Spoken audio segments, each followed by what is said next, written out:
Salut, j'espère que tu vas bien et bienvenue dans Fat Loss. Fat Loss, c'est une playlist tout simplement où je te donne des conseils chaque semaine pour que tu puisses perdre du poids sainement à long terme et enfin atteindre le physique dont tu rêves, tout simplement.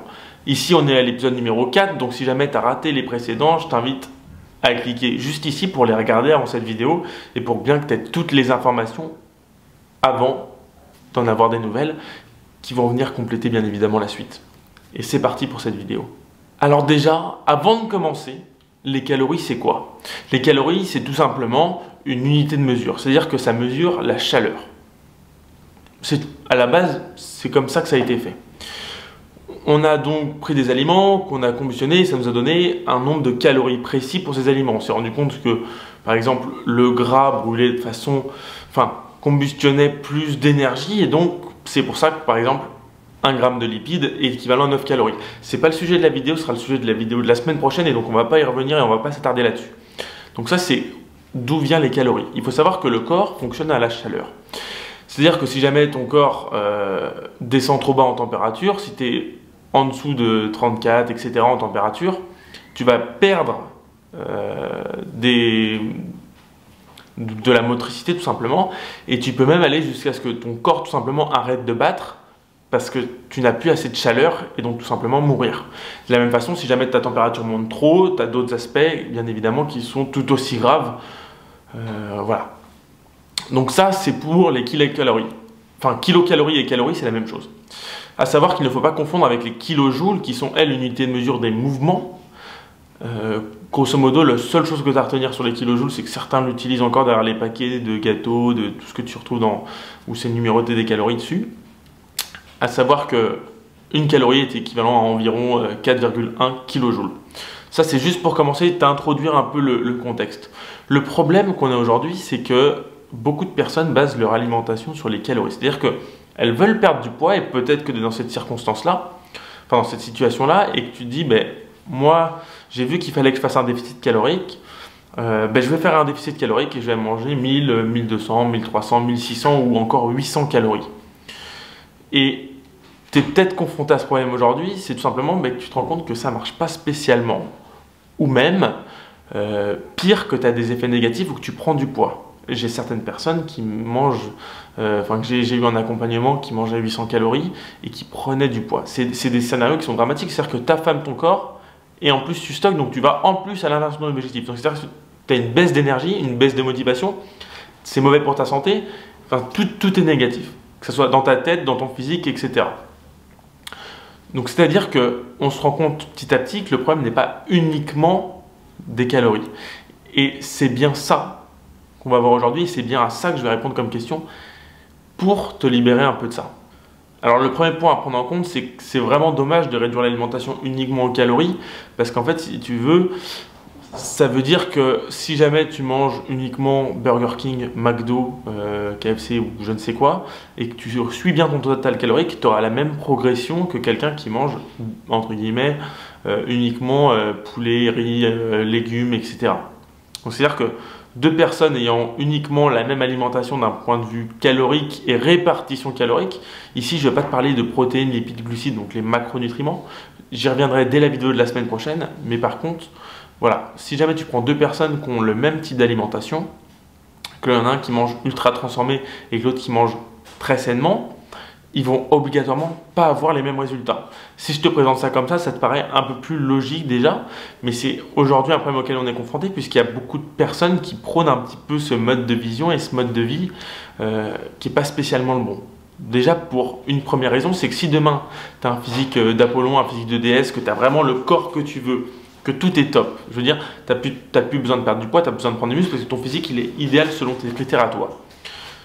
Mais ce qui risque de se passer, c'est que si jamais tu manges uniquement des produits ultra transformés, tu auras un manque d'énergie, un manque de vitalité, tu seras peut-être malade, tu attraperas plus vite des petits rhumes, des virus, etc. Et donc tout simplement, il y aura plein d'impacts externes à ton physique. En fait, ça va être tout simplement ta santé qui va en pâtir. Alors, je sais très bien que souvent, le problème, c'est quand on parle de santé, on parle à long terme. C'est-à-dire que si je dis à un fumeur, aujourd'hui tu fumes, dans 40 ans tu peux avoir un cancer, il le sait d'une part, et puis d'un autre côté, c'est tellement lointain que le cerveau humain, des fois, n'arrive pas à se projeter. C'est-à-dire qu'on n'arrive pas à conscientiser un choix d'aujourd'hui sur les répercussions qu'il peut avoir demain.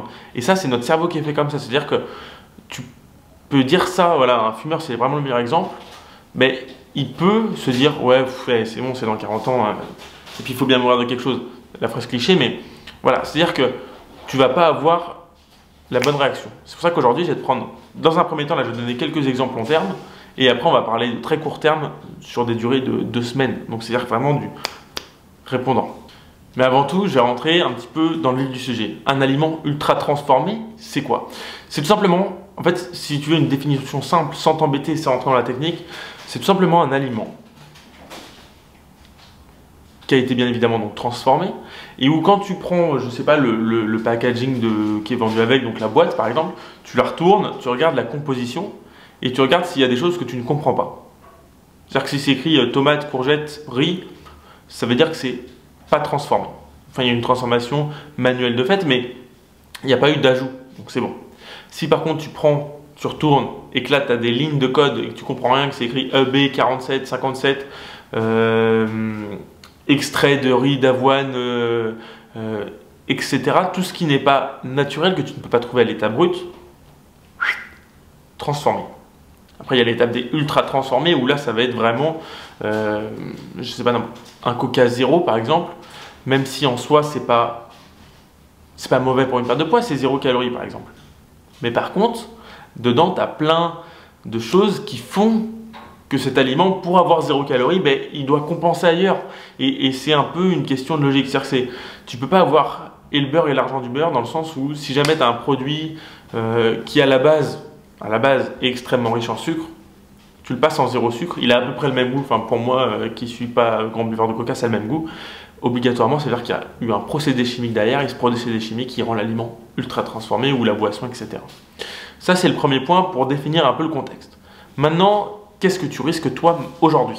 Premièrement, il faut savoir que ces aliments, souvent, ils sont hyper glycémiques. C'est-à-dire qu'ils vont faciliter la résistance à l'insuline et les différents types de diabète. Mais c'est pas tout. Ils vont aussi augmenter la capacité de ton corps à stocker du gras.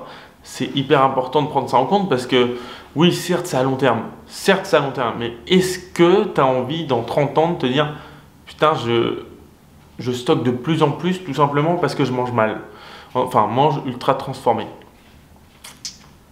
C'est à toi de te poser la question. Ensuite, ces aliments-là, ils vont aussi contenir des calories vides. Alors, une calorie vide, qu'on mette les choses au clair, c'est une calorie qui va être vide en termes de micronutriments. C'est-à-dire que elle va être soit vide totalement de micronutriments ou bien contenir beaucoup moins de micronutriments. Par exemple, elle va contenir beaucoup moins de fibres, beaucoup moins de minéraux, beaucoup moins d'antioxydants, donc beaucoup moins de choses qui sont hyper bénéfiques pour ton corps. Et donc, voilà, cette calorie qui, par exemple, à la base devait t'apporter tant de fibres, t'en apportera juste beaucoup moins ou pas du tout. Donc ça, c'est hyper important. Ça veut bien dire que ton alimentation, elle ne doit pas se baser uniquement sur les nutriments, en fait. Elle doit bien se baser sur des choses beaucoup plus globales et sur l'aliment. L'aliment, donc, qui est par exemple un aliment brut. Hein. Bien évidemment, le dernier effet à long terme, entre guillemets, c'est même court terme celui-ci, mais ça va réduire ta satiété. C'est-à-dire que quelqu'un qui mange ultra transformé va avoir tendance à manger entre 20 et 40, pour les études les plus extrêmes, entre 20 et 40% plus qu'une personne qui mange des produits non transformés. Et je t'expliquerai juste après pourquoi. Je vais te sortir d'abord une étude scientifique, tout simplement, qui a mis en avant un test hyper intéressant, puisqu'il a en fait pris 2 groupes de personnes. Il y a un groupe de personnes qui mangeaient des aliments non transformés, et un groupe de personnes qui mangeaient des aliments ultra transformés. À savoir qu'ils avaient la même composition au sein de leur alimentation en termes de nutriments, même protéines, lipides, glucides. Le groupe mangeant ultra transformé a pris 1,2 kg. Le groupe mangeant des aliments sains a perdu 0,900 g en moyenne. C'est énorme, la différence est juste fulgurante. Pourquoi? Tout simplement parce que, en fait, lorsque tu manges des aliments ultra transformés, il va y avoir plusieurs procédés qui vont se passer en direct dans ton assiette. Premièrement, quand tu manges des aliments ultra transformés, donc tu vas manger 20 à 40%, on va dire 20%. 20% plus. Pourquoi? Parce que c'est des aliments qui sont souvent broyés, un peu... En fait, la transformation fait que la mastication, le fait de manger, fait que tu vas les manger beaucoup plus vite. Donc tu vas en fait emmagasiner beaucoup plus vite des calories et donc tout simplement à la fin de ton repas, pour une même durée, tu vas en fait manger plus naturellement sans t'en rendre compte. Ça c'est le premier point. Le deuxième point, c'est bien évidemment que souvent ces aliments-là sont des bombes caloriques, c'est-à-dire qu'ils vont être avec des huiles en plus, du sucre en plus, etc. Et donc tout simplement ça va augmenter leur valeur énergétique. Donc c'est-à-dire que si tu manges, je dis n'importe quoi, 100 grammes de courgettes mélangées par je ne sais quelle marque, ça va peut-être faire 150 calories, alors qu'une courgette normale, c'est 17. Et si tu veux, il y a tous ces principes-là qui vont rentrer en compte dans ton alimentation. Et bien évidemment, d'une partie, tu auras des calories qui vont être en micronutriments vides, et d'une autre partie, des calories qui vont être hyper bonnes pour ta santé. Avant de te donner des vraies solutions concrètes à mettre en place dès maintenant, et surtout des axes pour que tu puisses en fait tout simplement travailler dessus dès maintenant, parce que l'objectif c'est vraiment que petit à petit tu puisses mieux comprendre. Donc tu l'auras bien compris, le vrai problème de baser son alimentation uniquement sur les calories, c'est tout simplement qu'on oublie tout le reste de l'alimentation. L'alimentation c'est pas un shaker de poudre, d'accord? C'est pas les plats tout préparés en poudre là, des marques là qui sont à la mode en ce moment, des repas rapides, etc. L'alimentation c'est vraiment quelque chose qui est important pour ta santé. Si tu es prêt à mettre ta santé en péril tout simplement parce que tu n'as pas le temps ou que tu n'as pas envie de prendre le temps, c'est ton choix, je ne vais pas le critiquer. Par contre, si aujourd'hui tu veux être en bonne santé, perdre du poids à long terme et performer dans ta vie en fait tout simplement, parce que regarde les mecs qui performent et les femmes qui performent, qu'est-ce qu'elles font? Regarde ce qu'elles font. Elles prennent le temps de manger, elles ne prennent pas des shakers de repas en poudre, etc. Je veux dire, la majorité de ces personnes-là, elles vont avoir une alimentation saine, une activité physique, etc. Si tu veux avancer dans ta vie en bonne santé et devenir entre guillemets une meilleure version de toi-même dans tous les secteurs de ta vie, il faut que tu fasses les choses bien. C'est obligatoire. Il va falloir que tu te penches sur ce sujet-là qui est hyper important. Parenthèse terminée. La solution, c'est quoi? La solution, je te la présenterai en 2 étapes. La première, c'est la règle du 80-20 qui est très connue en alimentation. C'est tout simplement d'essayer d'avoir 80% de ton alimentation qui va être à base de produits bruts. Produits bruts, ça peut être des choses simples. Poulet, pâtes, riz, des légumes que tu achètes complets chez le primeur, chez Leclerc, chez Super U, c'est pas grave ça. Pour l'instant, c'est pas le premier problème. Par exemple, en fait, si tu veux, d'ailleurs, petite parenthèse rapidement encore, les gens se basent... Souvent, je reçois des messages sur Instagram en disant « Mais tu manges pas des trucs de saison Oui, mais avant de se concentrer sur des problèmes comme ça, est-ce qu'il n'y a pas quelque chose à faire avant? Est-ce que c'est pas, entre guillemets, malheureusement secondaire? J'ai envie de te dire, qu'est-ce qui est le plus dangereux, que ce soit pour la planète ou pour la santé? Est-ce que c'est de manger un plat transformé ou est-ce que c'est de manger un kiwi importé d'Espagne? J'ai envie de te dire, il faut savoir faire la balance. Il ne faut pas être ni dans un extrême ni dans l'autre. Je ne suis pas là ni pour juger ni pour critiquer. Mais par contre, il faut toujours faire la balance des choses et se dire, ben voilà, oui, peut-être que pour me faire plaisir, j'ai acheté un concombre en Espagne. Enfin, importé d'Espagne.